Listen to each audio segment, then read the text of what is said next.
যে বাংলাদেশের নতুন প্রধানমন্ত্রী মোহাম্মদ ইউনিস আর বিএনপি পার্টি কিন্তু সরাসরি ভারতকে হুঁশিয়ারি দিয়েছে যে ভারতের পশ্চিমবঙ্গ আর নর্থ ইস্টেও আগুন জ্বলতে পারে।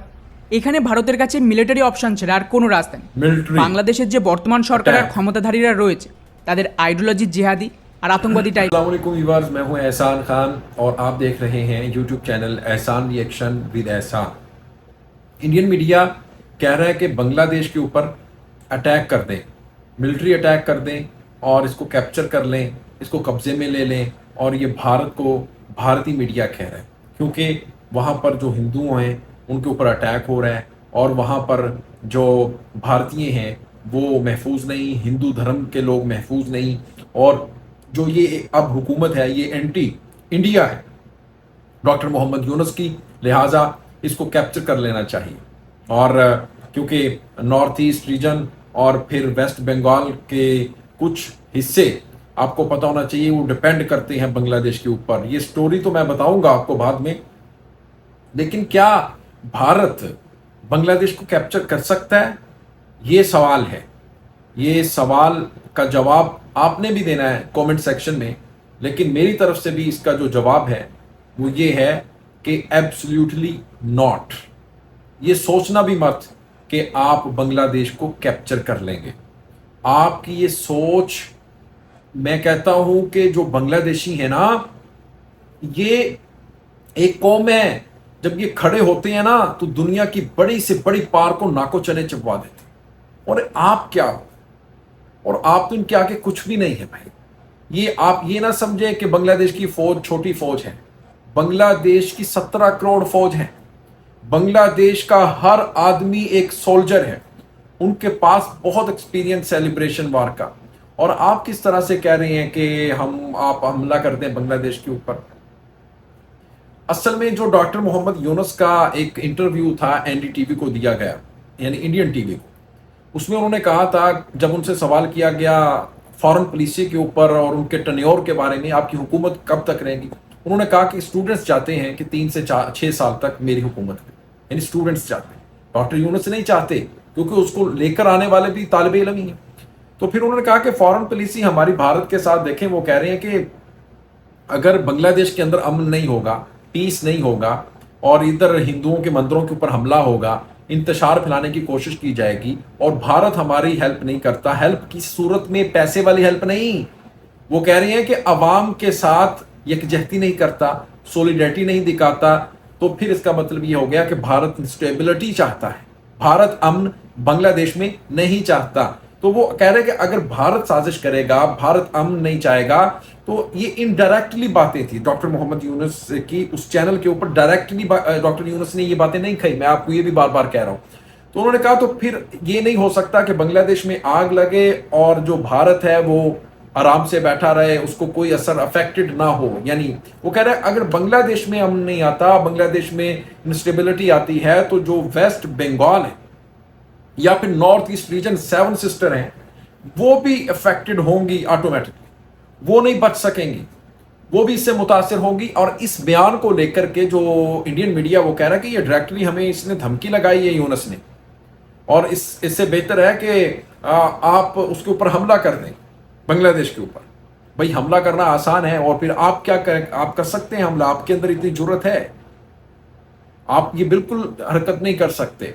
और आप लोगों ने क्या किया 50 सालों में, बांग्लादेश को हर बार आपने इमोशनल किया, उनके लोगों को 1971 आप हर बार 1971 बार बार दिखाते रहे हैं, वो कार्ड खेलते रहे हैं। यानी पानी आपने चोरी किया बांग्लादेश का, टिस्टा रिवर प्रोजेक्ट को देख लें, टिस्टा रिवर को देख लें, वाटर डिस्प्यूट है, फिर बॉर्डर किलिंग है, लोगों को बॉर्डर के ऊपर हम मार रहे हैं बांग्लादेशियों को, लेकिन फिर आप आखिर में आकर ये कह देते हैं ओए 1971 में हमने आपकी मदद की थी। अब ये कार्ड नहीं चलेगा क्योंकि अब नई नस्ल आ गई है, अब स्टूडेंट्स खड़े हो गए हैं, उन्हें पता है कि हमारे साथ मुखलिस कौन है, उन्हें पता है कि हमारे साथ इंडिया क्या कर रहा है, हमारा हक मार रहा है, हमें पानी से महरूम रख रहा है, हमारे लोगों को मारता है। और फिर एक बात, यानी ये कार्ड खेलने से आप हमदर्दियां नहीं समेट सकते कि 1971 में हम आपके साथ थे, हम आपके बड़े भाई हैं। ऐसा नहीं चलेगा भाई, ऐसा नहीं चलेगा। सोशल मीडिया का दौर है, टाइम काफी हो गया, वीडियो देखेंगे फिर इसके ऊपर बात करेंगे। अंत भक्त क्या कह रहे हैं, आइए व्यूअर्स वीडियो देखते हैं। 3, 2, 1 एंड क्यू। বাংলাদেশের নতুন প্রধানমন্ত্রী মোহাম্মদ ইউনিস আর বিএনপি পার্টি কিন্তু সরাসরি ভারতকে হুঁশিয়ারি দিয়েছে যে ভারতের পশ্চিমবঙ্গ আর নর্থ ইস্টেও আগুন জ্বলতে পারে। আর এই কেওস তৈরির জন্যই ওরা বাংলাদেশে হিন্দুদের গণহত্যা করছে, যাতে ওরা এদিকে পালিয়ে আসে। আর তার সাথে কিন্তু জিহাদিরা অনুপ্রবেশ করবে এবং ধীরে ধীরে এই গোটা রিজিয়ানকে দাঙ্গা, লড়াই এইসবের গ্রাউন্ড তৈরি করবে। ইন্টারেস্টিং ব্যাপার হলো, যে সময় আমি এই ভিডিও বানাচ্ছি তার আগে একটা খবর এসেছে যে ভারতীয় গোয়েন্দা সংস্থা রয়ের যে স্পাই বিমান গ্লোবাল 5000 তাকে দেখা গেছে বাংলাদেশের আশেপাশে পশ্চিমবঙ্গের ওপর। এটা বেসিক্যালি এক ধরনের ইন্টেলিজেন্স গ্যাদারিংয়ের হাব বলতে পারেন, যাকে র ব্যবহার করে স্পেশাল মিশনের দল। তো ডেফিনেটলি এখানে র নিজের মতন কিছু না কিছু তো করছে। এখন পুরো ইনফরমেশন তো দেওয়া সম্ভব নয়, আর না দেওয়া উচিত, ওটা ক্লাসিফাইড থাক। কিন্তু ওভারঅল বিষয়টি এটাই দাঁড়াচ্ছে যে পরিস্থিতি খুব একটা সাধারণ নয়। এখানে যা দেখা যাচ্ছে তার বিয়ন্ড কিছু হচ্ছে। ভারতের অপেক্ষা করা কোনোভাবেই উচিত নয় যে আগে আমাদের দেশে কিছু হোক তারপর আমরা অ্যাকশান নেব। মণিপুর কৃষক আন্দোলন, সিএ আন্দোলন জলজান্ত উদাহরণ যে মিস ইনফরমেশন দিয়ে দাঙ্গা লাগানো খুব একটা বড় ব্যাপার নয়, স্পেশালি আজকের দিনে। কারোর ক্ষমতা নেই যে একবার ভিড় মোবিলাইজ হয়ে গেলে তাকে পুরোপুরি কন্ট্রোল করে।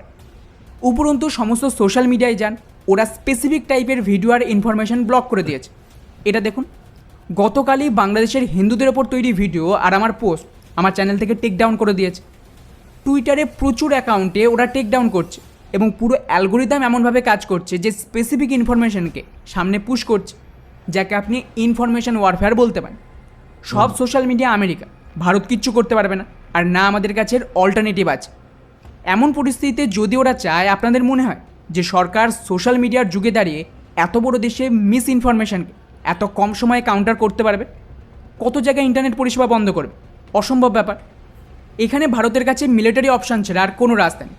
বাংলাদেশের যে বর্তমান সরকার আর ক্ষমতাধারীরা রয়েছে তাদের আইডিওলজি জিহাদি আর আতঙ্কবাদী টাইপের। ওরা পরোয়া করবে না যে ওদের দেশ বরবাদ হয়ে যাক, মানুষ মরুক। ওদের চক্করে ভারতও তো বরবাদ হতে পারে না। এখানে একটাই সলিউশন রয়েছে, 2 স্টেট সলিউশন, এবং বাংলাদেশের একটা অংশকে ভেঙে আলাদা করে দেওয়া হবে এবং এখানে পুরো পপুলেশন এক্সচেঞ্জ করা হবে। মানে বাংলাদেশের পুরো হিন্দু পপুলেশনকে বাংলাদেশের এই ভাঙা অংশে আনতে হবে এবং বাংলাদেশকে নিজের মতন ছেড়ে দেওয়া হবে। আর টু বি অনেস্ট, কোনো দেশ, লিটারালি কোনো দেশ বাংলাদেশকে বাঁচাতে আসবে না। ভারতের একদিন সময় লাগবে পুরো অপারেশনকে লঞ্চ করে বাংলাদেশের আর্মিকে সারেন্ডার করাতে। আর এটা না হলে যতক্ষণ না ওরা ভারতের ভেতর আগুন জ্বালাচ্ছে, বাংলাদেশে হিন্দু গণহত্যা থামবে না। নর্থ ইস্ট আর পশ্চিমবঙ্গের পরিস্থিতি বিগড়ে যাওয়ার রিস্ক ভারত সরকার নিতে পারবে না। মণিপুর তো এখনও চলছে, ওই অবস্থায় ঠিক হলো না। এত বড় রিজনে যদি ক্ল্যাশ শুরু হয়, সেনা কী করে কন্ট্রোল করবে? বাকি পুরো বিষয়টিকে নিয়ে আপনাদের কি মনে হয় নিচে অবশ্যই কমেন্ট করে জানাবেন। ये वीडियो देखी है और किस तरह से ये बात कर रहे थे, मुझे तो समझ नहीं आ रही यार। कैसे यार आप हमला कैसे कर सकते हैं? किस तरह से आप बांग्लादेश के ऊपर हमला कर सकते हैं? बांग्लादेशी फौजियों ने चूड़ियां पहन रखी हैं, वो क्या आपका जवाब नहीं दे सकते? वो आप अटैक करेंगे, वो चुप करके बैठे रहेंगे?